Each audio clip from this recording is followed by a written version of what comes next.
A resident of Nashua, New Hampshire, our next speaker was severely wounded while serving as a forward observer with the 173rd Airborne Brigade in Wanat, Afghanistan on July the 13th, 2008. After losing blood in one arm and both legs, he was near death. Yet he continued to lob grenade after grenade as militants who were so close that he could hear them talking.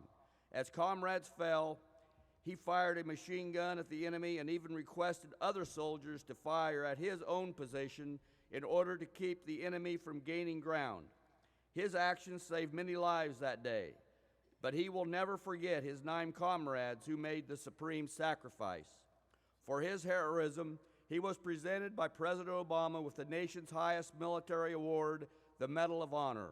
Some of his other medals include the Bronze Star with V device, the Purple Heart, a Meritorious Service Medal, an Army Commendation Medal with 3 bronze oak leaf clusters. When I think about that day, I think about what we did together, and that makes me really proud, even despite the losses that we had. And I've thought about it a lot over the years, that I think about the guys that we did lose, and I know that what they did helped bring me and a lot of other guys home. Once I heard the OP was what was hit, the first thing I thought of was Ryan. I knew that if there was going to be one person left up there to hold that position, he would be one of the few in the world that could do it. With the amount of RPGs, hand grenades, machine gun fire that we were receiving, it seemed like there was no lull in the firefight. It was frustrating for a little while because it felt like they always had fire superiority over us, and then we started turning the tide of that. But I could look back and see the amount of fire that the OP was taking. It was just a huge dust cloud and explosion after explosion after explosion, and you knew that nothing good was happening up there. When I found out what Ryan did, it didn't surprise me because that's just how he was. He was fearless, an epitome of one of the best NCOs I've ever had the privilege to serve with. He carried himself very well, and you always kind of knew that if Ryan was around that you were going to be okay, and that everything was going to work out for the best.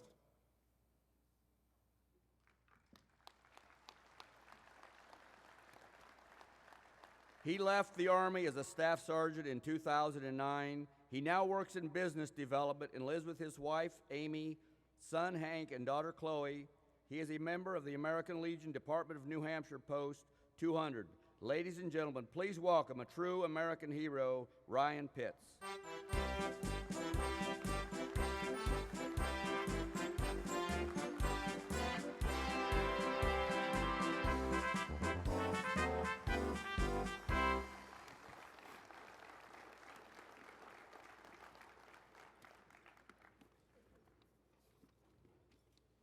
Commander Helm, thank you for that warm introduction. To my fellow Legionnaires, and especially those from the Granite State of New Hampshire, good morning. Oh. It's truly an honor to be invited to help present the Spirit of Service Awards to Sergeant Sally, Corpsman 2nd Class Dolores, Sergeant Little, Yeoman 2nd Class Lawrence, and Senior Airman Baskerville, because service means so much to me, both our military service and the service we provide thereafter. The recipients here today embody some of the finest qualities of our men and women in uniform. They have answered the call to serve our country and then taken a step further, directly serving their local communities, mentoring youth, supporting nonprofit organizations, and helping those in need. Established by the generations of servicemen and women throughout our country's history, these recipients have continued the proud tradition of serving beyond the uniform. It is our service to a greater mission that unites us. Like so many others, I served alongside a group with diverse origins, backgrounds, and beliefs. Some were born here in America, others abroad in places like the United Kingdom, Mexico, and El Salvador. Some were devout in their faith, while others were atheists. We had different ethnicities, upbringings, and ambitions, and despite our perceived differences, we were united as Americans, dedicated to each other above all else. It's not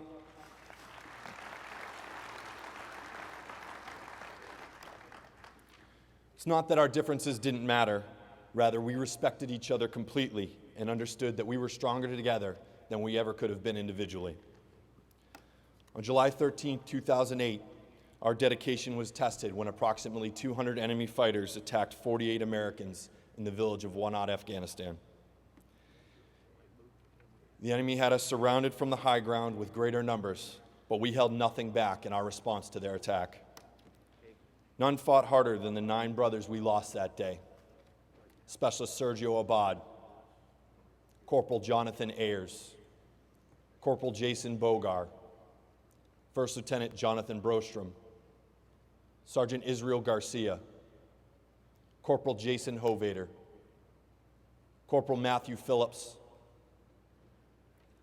Corporal Pruitt Rainey, and Corporal Gunners Willing. These men fought to their last breaths. The depth of their commitment allowed the rest of us to return home. I remember looking around at some of them during the battle and seeing them fight with everything they had. Bogar treated my wounds and then fired back at the enemy between treating other casualties. Ayers managed machine gun even after being struck in the helmet by an enemy round. Rainey distributed ammo, directed his fire team, and helped manage the fight. These 9 men rose to a seemingly insurmountable challenge and inspired the rest of us to match their commitment. If they were afraid, I never saw it. While the pain of losing them persists, I am grateful that I had the privilege to know such great men, even briefly.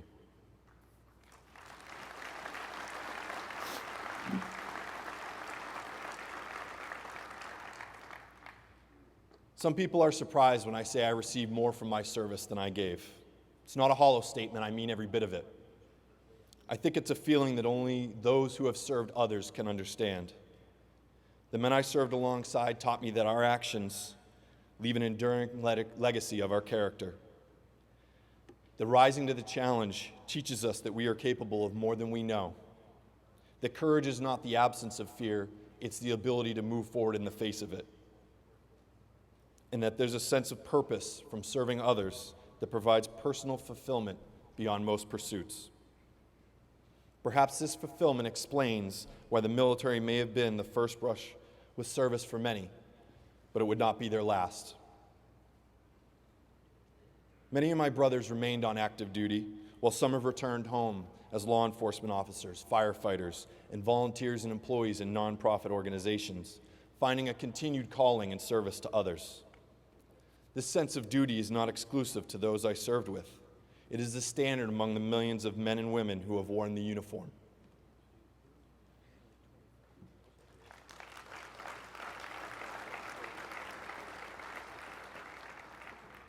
There is something in us that where others see service as an option, we see it as an obligation. At a football game last fall, I met Major Justin Fitch, a fellow Army veteran. He was a captain at the time, and we were both standing at the end zone when we were introduced. He was in his uniform and looked like what I considered an average Army captain. If there's such a thing. But I later learned that he was anything but average. When Major Fitch was a lieutenant in Afghanistan, he came perilously close to committing suicide, stricken over the loss of people in his unit and his friend, Lieutenant Benjamin Hall, who served in the same unit as me. Major Fitch sought help and was able to complete a second deployment before being stationed in Massachusetts. But while there, he was diagnosed with terminal cancer. And despite the terrible news, he didn't accept defeat. He found a final mission in fighting the tide of veteran suicides, committed to serving others through his work with Carry the Fallen and Active Heroes. At a time when logic would suggest Major Fitch focused solely on himself, he chose to continue to serve others. Major Fitch, Sergeant Sally,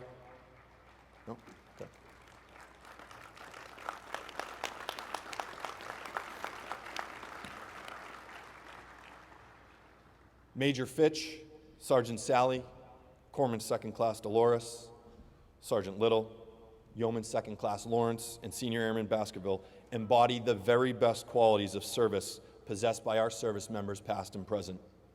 They have displayed the conviction that service equals duty. I am proud in knowing that I served in the same military as these extraordinary citizens.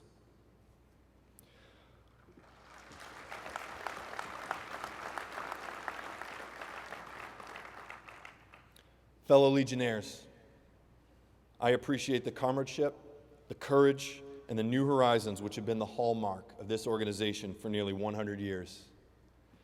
Helping author the GI Bill to further expand returning World War II veterans' opportunities, meeting at posts to enjoy the comradeship of our brothers and sisters in arms, and showing our courage in doing the right thing, even when it might not be the popular choice.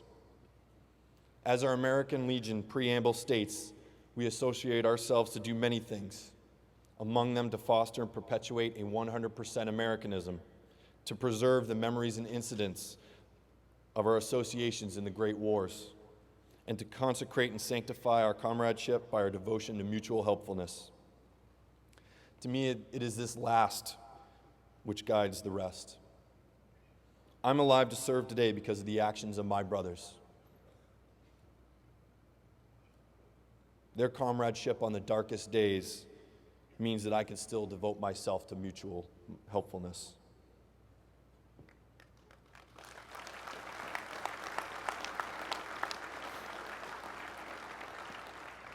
Thank you again for inviting me here, and thank you for all you do for veterans, whether from my generation or those that preceded it. Thank you very much.